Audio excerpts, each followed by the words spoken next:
On va donc passer à la seconde table ronde. J'ai invité Philippe Audic, Patrick Maréchal, Jacques Bordreau, Alain Bosvilleval à nous rejoindre et Virginie. Installez-vous.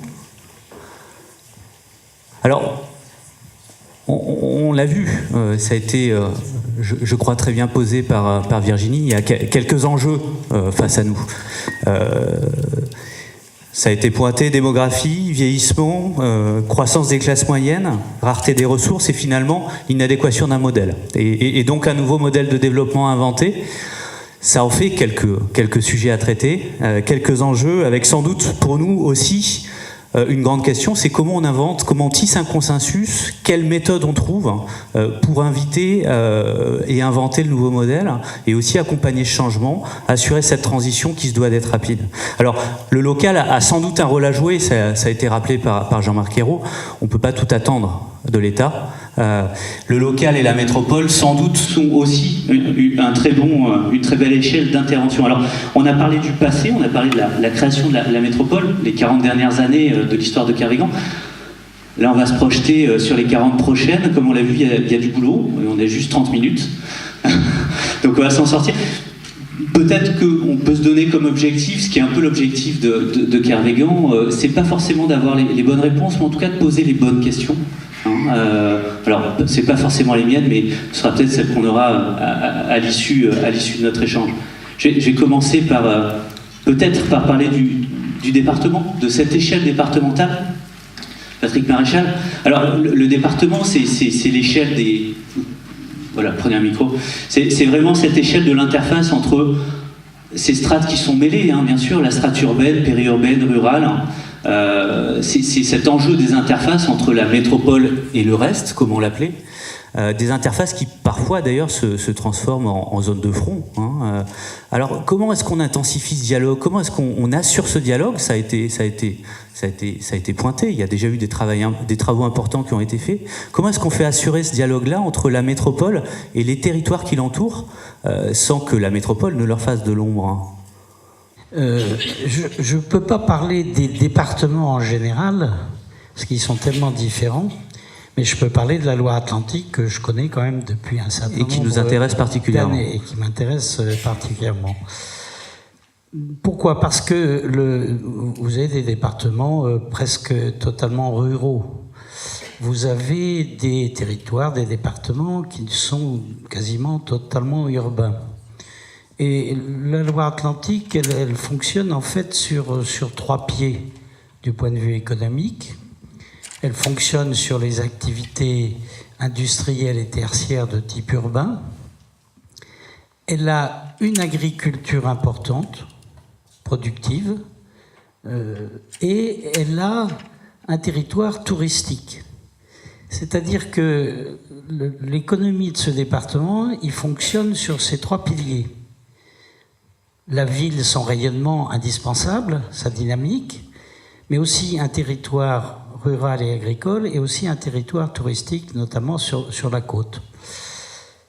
Et donc, comment on peut faire fonctionner ces 3 pieds sans qu'aucun des 3 ne prenne trop gravement le pas sur les 2 autres? Il ne faut pas que la ville mite progressivement tout le territoire jusqu'à faire disparaître ce qu'on appelle la campagne. Je rappelais une petite anecdote quand j'ai travaillé il y a très très longtemps maintenant au commissariat au plan, une étude commandée par la DATAR sur l'aménagement du territoire était intitulée de la façon suivante: l'évolution des plasmas interstitiels entre les noyaux urbains durs. La capacité à faire rêver. Et le commissaire au plan à l'époque, François-Xavier Ortoli, avait dit, comme on disait autrefois, la campagne. C'est-à-dire qu'il y avait une espèce de vision qu'au fond, la campagne ne pouvait être qu'un espace résiduel, peu à peu disparaissant, un plasma interstitiel. Voilà. Et donc je m'élève contre cette idée, d'abord parce que ça n'est pas l'intérêt de la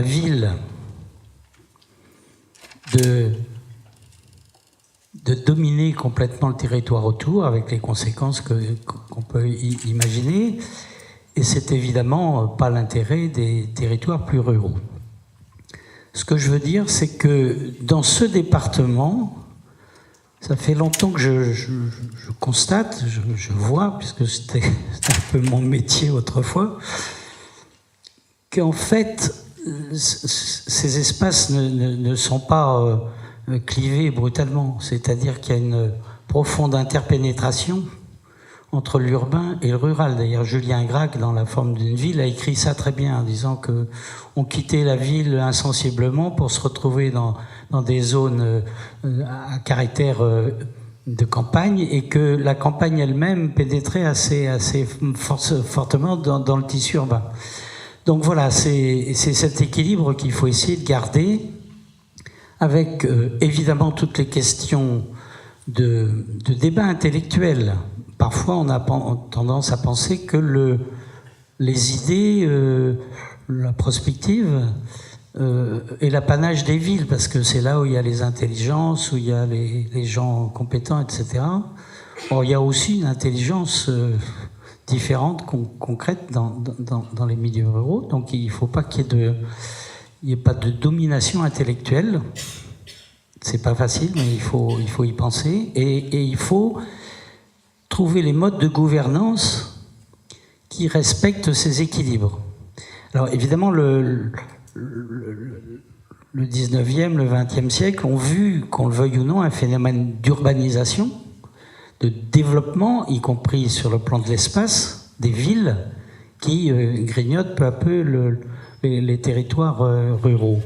Je pense que c'est une réflexion à avoir et qu'on n'a pas pour l'instant trouvé la bonne échelle ou les bonnes méthodes pour avoir des gouvernances partagées qui permettent de sauvegarder ces équilibres dans la mesure.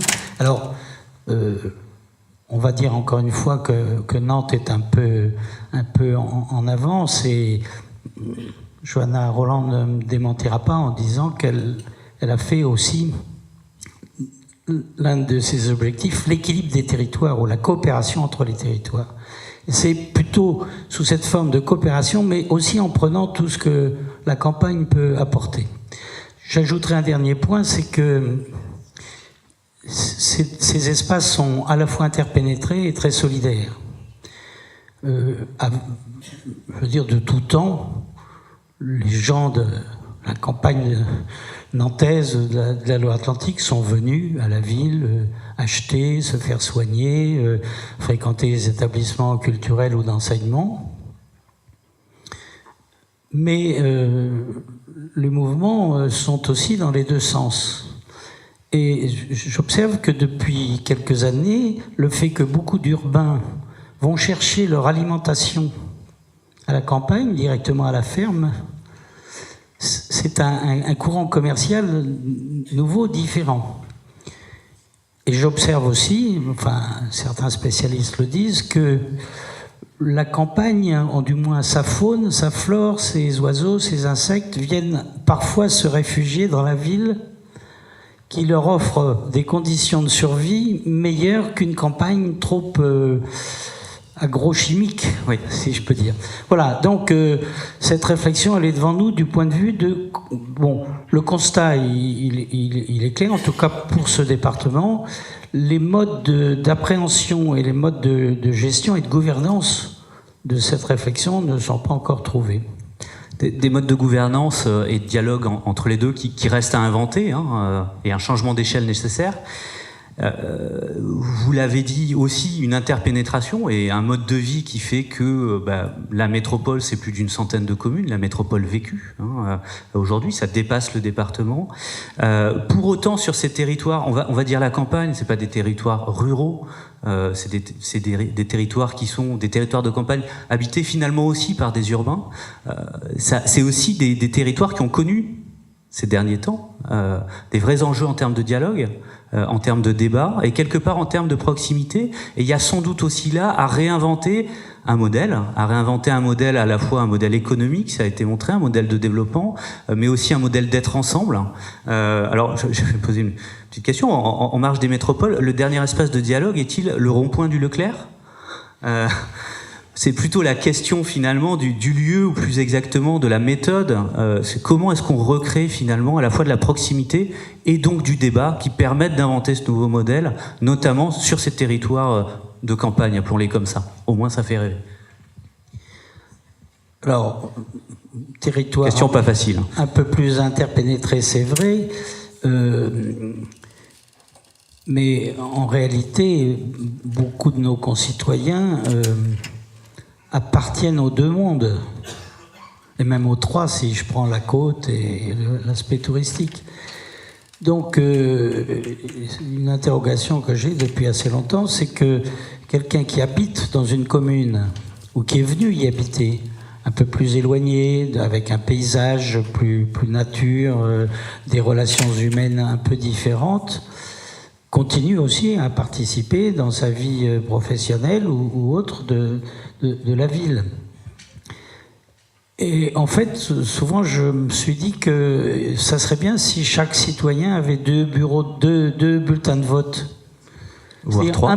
Un pour voter là où il habite, tous les jours où il dort, disons, mais parfois il habite aussi, il fait autre chose que dormir. Il n'y a pas beaucoup de cités dortoirs au sens où on l'a entendu parfois en banlieue parisienne. Les gens, il y a une vraie vie associative, culturelle, locale, relationnelle.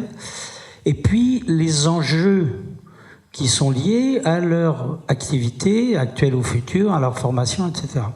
Et donc, je trouve qu'il faudrait, au fond, l'idée que la démocratie s'exprime uniquement à partir d'un territoire et d'un seul, parce qu'on est inscrit sur telle liste électorale, est peut-être une idée à réinterroger. Alors c'est une parfaite transition, puisque vous étiez complètement dans le sujet que j'imaginais aborder avec Philippe Audic. À cette échelle métropolitaine, donc cette métropole qui attire des gens qui viennent travailler, qui attire des gens qui viennent utiliser des services, des équipements, on le voit bien sur une échelle beaucoup plus large que ceux qui y dorment. Hein. Comment est-ce que finalement on arrive à faire débat, non pas seulement avec ceux qui dorment et donc ceux qui votent, mais aussi avec ceux qui vivent la métropole. Est-ce qu'on arrive aujourd'hui à imaginer, puisque c'est pas fait, hein, à imaginer des méthodes, des moyens de rentrer en dialogue et d'entretenir ce débat? C'est un sujet qu'on a commencé à travailler au sein du Conseil de développement de Nantes Métropole. On a fait un travail à la demande de la métropole sur comment était perçue la métropole à l'intérieur du territoire métropolitain, c'est-à-dire des 24 communes. Ce qui nous a permis d'entendre un certain nombre de choses, y compris sur peut-être l'opacité du système de décision métropolitain et les progrès à faire pour que les habitants de la métropole l'aperçoivent mieux et comprennent mieux son action. En même temps, quand on a fait ce travail, on est allé voir des communes qui sont juste derrière la frontière, si je peux utiliser ce mot-là. Et on a vu que certaines de ces communes aimeraient beaucoup pouvoir profiter de certains services métropolitains, rentrer peut-être dans la métropole, mais peut-être profiter de certains services métropolitains, évidemment, puisqu'il y a des populations qui commutent le matin et le soir par rapport à leur activité, ou pour venir commercer, ou pour venir étudier. Et puis, donc, ayant fait ce travail et rendu ce rapport à la métropole, on a décidé de passer justement à un travail sur ce qu'on a appelé la métropole qui déborde. Donc ça a été dit, ça a été rappelé, l'aire urbaine c'est 114 communes, mais aujourd'hui le rayonnement de la métropole est sans doute plus important même que ça, et il y a effectivement tous les jours des habitants qui rentrent, qui sortent de la métropole et qui ont une pratique d'usage du territoire métropolitain. Et c'est un travail qu'on a confié à l'université, vous en savez quelque chose puisque c'est à l'IGARA, Et nous avons demandé effectivement à un groupe d'étudiants, avec votre appui, de faire une enquête modeste, mais une enquête sur la perception de la métropole, de son fonctionnement, des services qu'elle apporte par des habitants du territoire. Alors, on va dire de campagne, mais c'est pas le bon terme, mais du territoire d'influence de la métropole. Et donc derrière, pour répondre à votre question, il y a cette idée qu'il faut que nous travaillions, et on le fait déjà, et Patrick Maréchal aurait pu en parler un peu, que nous travaillons avec nos homologues, c'est-à-dire les conseils de développement qui existent dans les intercommunalités, entre guillemets, sous influence métropolitaine. Donc là, un enjeu de dialogue sur lequel on n'a pas encore la réponse, un enjeu démocratique de participation des gens de cette métropole vécue. Si on revient sur ce périmètre des 24 communes de la métropole, on l'a vu, complexification à la fois des enjeux, mais aussi de l'organisation institutionnelle, mutualisation. On a très clairement une échelle qui est une échelle de gestion efficace, pertinente, qui a montré aussi la capacité à reprojeter un territoire dans le futur. Pour autant, est-ce que ça, c'est une échelle démocratique pertinente ? Comment est-ce qu'on assure à un niveau infra, un niveau interne, j'ai envie de dire, de la métropole, aussi des échelles qui sont les bonnes échelles de dialogue, les échelles du contact, les échelles de la rencontre, et finalement retrouver cette échelle de l'élu municipal dans une petite commune qui va faire le marché et qui a cette proximité-là, mais aussi quand on a toute cette ingénierie et cette complexité des enjeux métropolitains. Alors, la première réponse, elle a déjà été évoquée, donc je ne vais pas y revenir, c'est le suffrage universel. Direct. C'est-à-dire que direct pour, effectivement, la métropole intercommunale. Qui fait tellement consensus qu'on se demande pourquoi il n'est pas déjà en œuvre. Parce que c'est seulement quand on aura ce suffrage universel direct qu'on pourra parler du projet métropolitain, de ce que proposent les élus ou les futurs élus aux habitants de la métropole, et que donc, là, les habitants de la métropole pourront s'intéresser et débattre du projet métropolitain. Alors pour nous qui sommes conseil de développement de Nantes Métropole, la question d'y associer les habitants de 24 communes, c'est pas très simple. Nous avons des représentants d'un certain nombre de communes dans le conseil de développement, mais on se projette sur l'avenir, et justement c'est des travaux qu'on fait actuellement avec des propositions qu'on formule à la présidente de Nantes Métropole pour faire évoluer le conseil de développement tel qu'il existe aujourd'hui. En particulier, et ça nous renvoie à la première table ronde entre nos grands élus, utiliser l'existence et la pertinence des pôles de proximité qui travaillent en général pour plusieurs communes, et donc qui pourraient être des lieux où on pourrait organiser des débats décentralisés sur des territoires qui n'ont pas forcément tous les mêmes intérêts. C'est-à-dire quand on est à Saint-Jean-de-Boiseau ou au Pèlerin, on ne vit pas la même chose que quand on est à Carquefou ou à Mauves-sur-Loire. Donc, notre projet à nous, c'est d'aller, si on peut l'imaginer, dans le futur, sur un conseil de développement, mais qui aurait, en quelque sorte, des antennes décentralisées sur le territoire métropolitain. Donc finalement, c'est faire muter des unités qui sont des unités plutôt de gestion historiquement, et qui ne sont pas strictement dans les périmètres communaux. Les faire muter en échelle de proximité, échelle démocratique locale. Absolument, ça suppose que, évidemment, au niveau de l'organisation métropolitaine, il y ait aussi sans doute des missions dévolues à ces pôles de proximité qui les rendent plus accessibles, y compris aux habitants, et plus visibles. On comprend que c'est des débats en cours. Jacques Boisdreau, alors la région, c'est la grande échelle, c'est ce grand territoire, c'est des enjeux complexes, aux autres échelles aussi, mais tellement complexes qu'ils sont parfois difficiles aussi à comprendre par les citoyens, et qui pourtant ça les touche aussi directement, vraiment dans leur quotidienneté, ne serait-ce qu'à parler des grandes mobilités, à parler évidemment des enjeux de développement économique. Alors, comment à la fois on travaille, on pense, on réfléchit, réfléchit, et finalement on réfléchit sur les futurs, hein, à une échelle aussi grande et aussi sur ces distances-là, tout en gardant les pieds sur terre, tout en gardant un rapport au terrain, un rapport au réel, et finalement un rapport à la quotidienneté des citoyens. Alors, je pense d'abord qu'il faut, dès le départ, définir qu'il y a en ce moment un territoire régional qui est en plein mouvement. Et que, je ne reviens pas là-dessus, on a suffisamment discuté de la métropole, de son efficacité, de sa dynamique, de son développement. Tout ça, c'est reconnu. Mais il y a une région qui, elle-même, est en fort développement. Et qui, elle-même, est en train d'innover.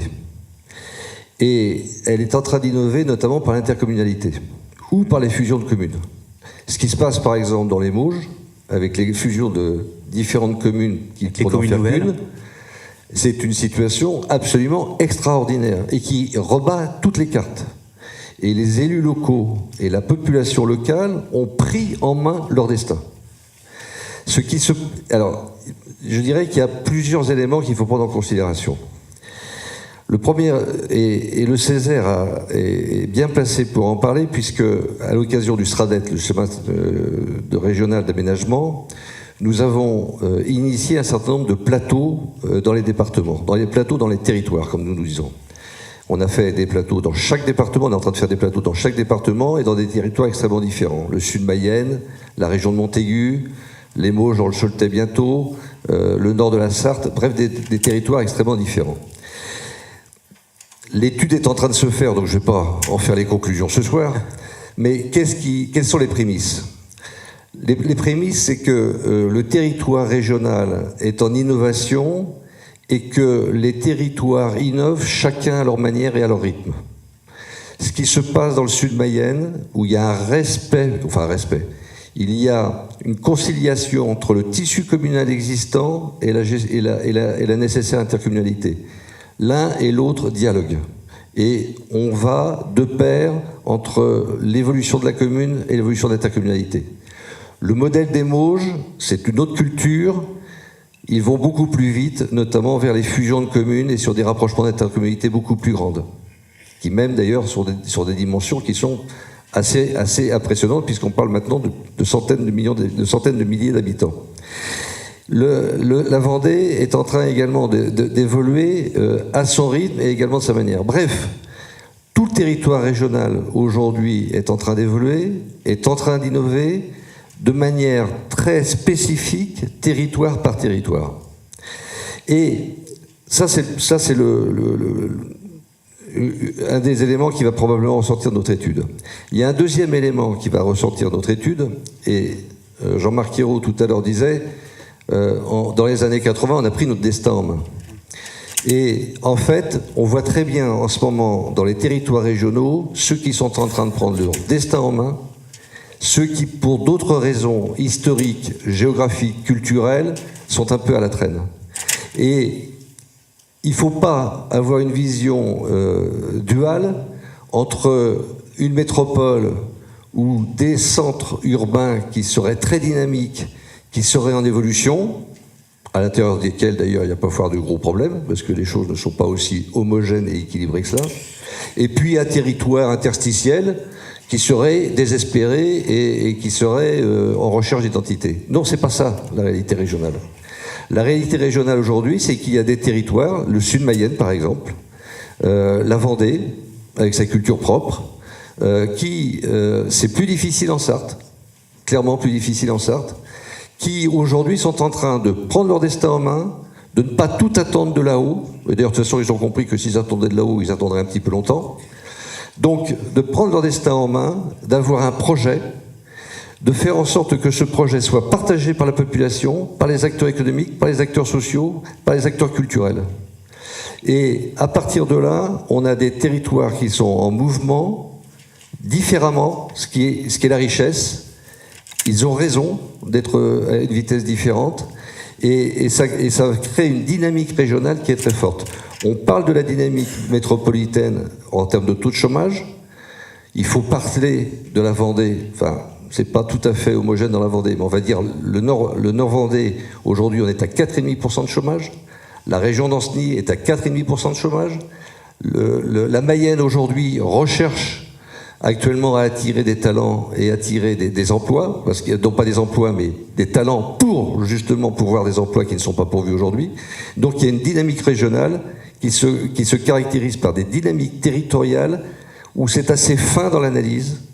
Il faut voir territoire par territoire, il faut regarder culture des territoires par culture de territoire, avec un élément par contre qui est lié à cela, c'est que ces dynamiques de territoire ne se mettent en route aussi s'il y a une participation citoyenne. Et cette participation citoyenne, elle passe, c'est là aussi un de nos éléments constitutifs de l'étude, elle passe par l'évolution des conseils de développement, qui sont aujourd'hui très hétérogènes, on en parlait avec Philippe Audic tout à l'heure, qui sont extraordinairement hétérogènes, qui ne sont pas du tout constitués tous de la même manière, mais il faut aussi respecter ce que les territoires décident. Mais les conseils de développement doivent trouver leur vitesse de croisière, doivent trouver leur propre légitimité, et c'est un relais absolument indispensable entre les élus qui sont en train de se regrouper et la population. Donc à la fois un système politique, une organisation du territoire qui change, qui évolue très rapidement dans la région et plus rapidement qu'ailleurs, hein, avec des mouvements importants, et vous le soulignez sur les fusions de communes, des enjeux de participation, donc on est en train d'inventer plusieurs méthodes, finalement, peut-être pour aboutir à cette transition souhaitée, et pas que dans une relation centre-périphérie, métropole et contour, et zone de flou. Ça veut dire qu'on est aussi en train de tester des choses dans les différents territoires, et là on retrouve finalement des enjeux aussi de partage, d'une vision territoriale, de logique prospective, d'imagination, de créativité, de réflexion, de débat, avec des enjeux de croisement, de nos différentes réflexions, les conseils de développement, le Césaire, mais aussi le LEPAC, l'Institut Kervégan. Comment est-ce que on peut mettre ensemble tout ça, on peut mettre en musique tout ça pour apprendre des uns et des autres, et est-ce que l'échelon régional ne serait pas le bon, justement, pour inventer finalement une mise en commun de ces démarches-là ?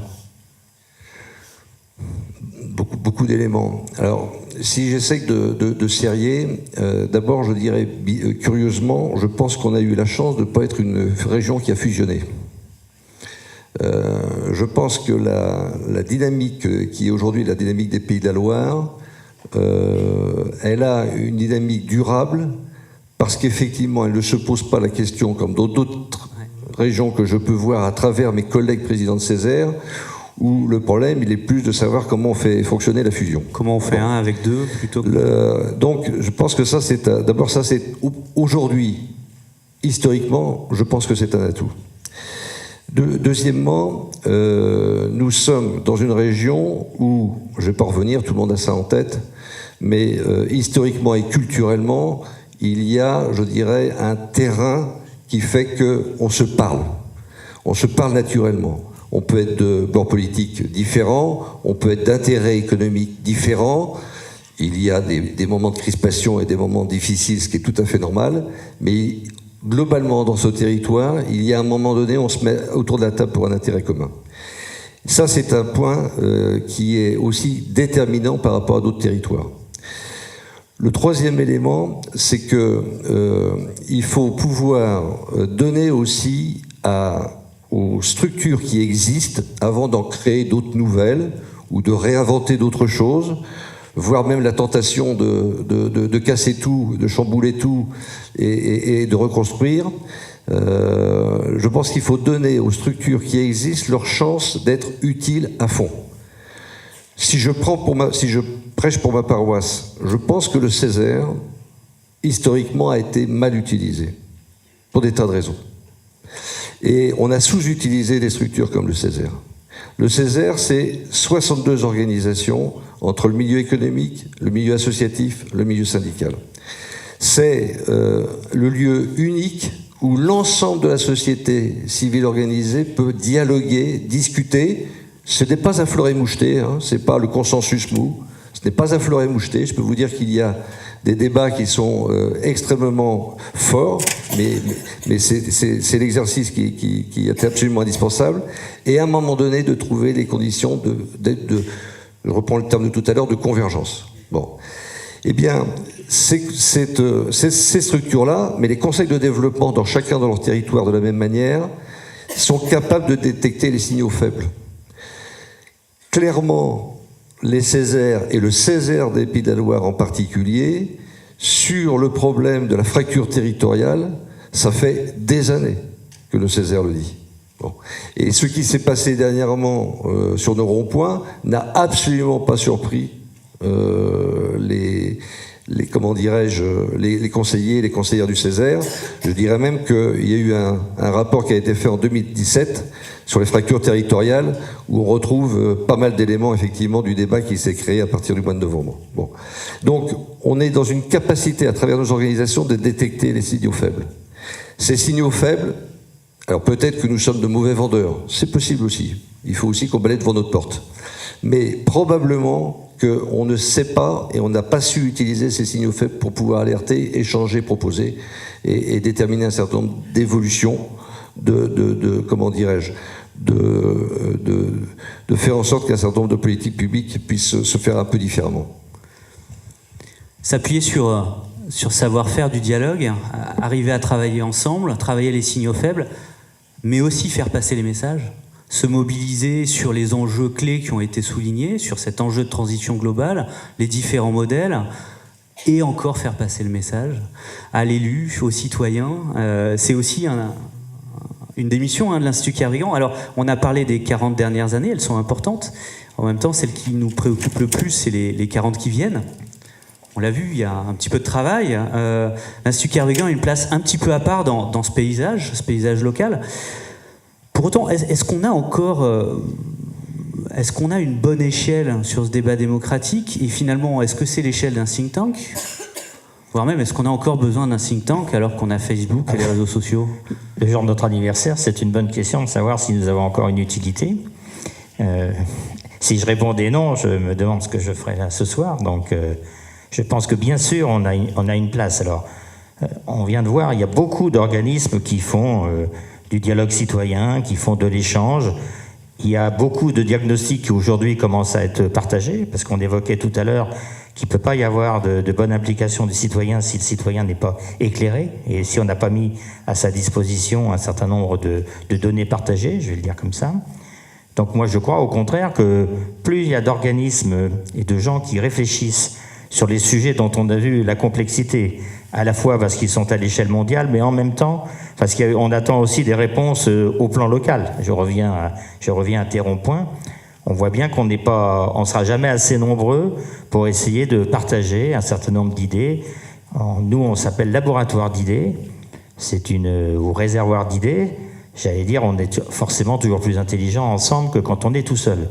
Et donc, plus il y aura la multiplication d'endroits où on pourra travailler là-dessus, ça aura du sens. La question qui se pose derrière, c'est comment on met en commun, parce que c'est un peu, limité de travailler chacun sur sa voie. Et donc, il y a sans doute des moments où il faudra trouver des endroits où on peut échanger un peu mieux qu'on ne le fait aujourd'hui. Chacun n'est pas sur son sillon, chacun doit pouvoir échanger. Alors, si on échange en interne dans un institut, pourquoi ne pas échanger avec les conseils de développement, avec le Césaire? Je crois que les enjeux sont suffisamment forts pour que l'on ait envie de travailler collectivement de façon beaucoup plus importante. Moi, je retiens la difficulté de l'échelle. Parce qu'on sent bien que quand le citoyen s'engage dans des démarches, il aime bien aussi voir quel est le résultat de son engagement. Et donc le problème de l'échelle, il est aussi posé par rapport à ce que le citoyen va voir des actions dans lesquelles il s'engage. Alors on peut le voir dans un engagement de quartier, c'est relativement facile et aujourd'hui c'est régulièrement fait de partager des projets dans des quartiers parce que les gens ou les citoyens ils voient directement le résultat. Sur des enjeux beaucoup plus régionaux, voire nationaux, on voit bien qu'il y a une certaine difficulté à trouver le résultat. Ce qui montre aussi peut-être la difficulté qu'on a à trouver des citoyens engagés, parce que plus on monte dans l'échelle des problèmes, plus on éloigne finalement la réponse de ce qu'ils peuvent percevoir sur le terrain. Peut-être qu'un think tank, il a aussi cette idée ou cette vocation d'essayer de lier les deux choses. Alors c'est extrêmement prétentieux, mais comme on s'est donné 40 ans devant nous pour le 80e anniversaire, je pense que ces 40 ans ne seront pas de trop pour essayer de trouver des éléments de réponse. Et la dernière chose à laquelle je crois beaucoup, je crois que on a un pays jusqu'à présent qui n'aimait pas tellement l'expérimentation. Or, l'expérimentation, c'est une méthode que on devrait utiliser plus. Alors, c'est vrai, quand on parle souvent d'expérimentation, tout de suite, on dit oui, mais si elle rate, ça va être jugé comme un échec. Moi, je ne crois pas. Hein. Je crois que alors, quand on n'a que des échecs répétés, ça devient de l'incompétence, comme je dis souvent. Mais on a aussi le droit de faire de l'expérimentation. On a aujourd'hui suffisamment d'éléments pour évaluer. Et finalement, ce problème des territoires, ça veut simplement dire qu'il n'y a pas une réponse commune sur l'ensemble des territoires. Et s'il n'y a pas de réponse commune, ça veut dire aussi qu'il faut être capable d'expérimenter. Donc c'est pas que 40 ans de boulot et pas une continuité, il y a bien un changement de modèle, hein, un changement de méthode qui s'amorce. Alors, on va clôturer la soirée un petit peu. Je me permettais de citer Virginie, on s'est croisés il y a 1 an et demi, vous n'étiez pas nantaise à l'époque, vous avez compris où ça se passait depuis. Bienvenue. On était à la librairie La Vie devant soi, vous présentiez votre ouvrage qu'on va voir tout à l'heure. Je vais me permettre juste de vous citer sur un peu ce seuil qu'on a vu.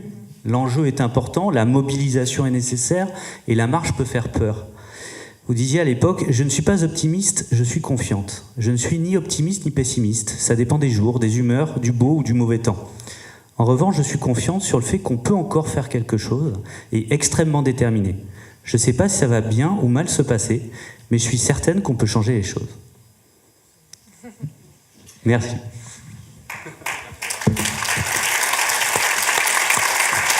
Merci à vous. Ben merci.